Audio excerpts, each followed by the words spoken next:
DJ. Saan ka ngayon, sir? Sir Romeo, saan po kayo ngayon? Sa Laguna po. Ikaw po, Ma'am M, saan po kayo ngayon? Jordan po. Ay, di mas malayo lalo, sir. Kasi ang hanap ni sir sana, malapit sa kanya. Kasi nakailang sali na po dito si Sir Romeo, no? Eh, mga nakausap niya ho malalayo. Pero ma'am, dito sa Pilipinas, saan po kayo? Davao po. Davao. Deal or no deal, sir?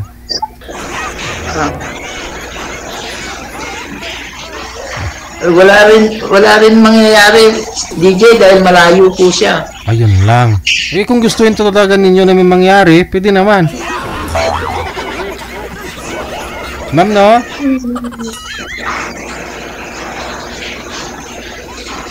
Ano ho? Payag ka po ba may mangyari, ma'am? Hindi, dito po ako sa Jordan ngayon po, DJ, tapos nagbakasyon ako dito, pero sa Kuwait talaga ako. Okay. Kailan mo kayo uwi sa Pilipinas? Hindi, kababalik ko lang po, two weeks pa lang, kababalik ko lang sa Kuwait, tapos nagbakasyon kami dito sa Jordan. Sige.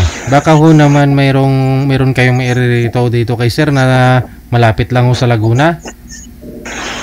Wala naman akong kilala sa Laguna po. Bandang NCR dito sa Luzon. Metro Wala Manila. din po, kasi taga-Davao talaga ako eh.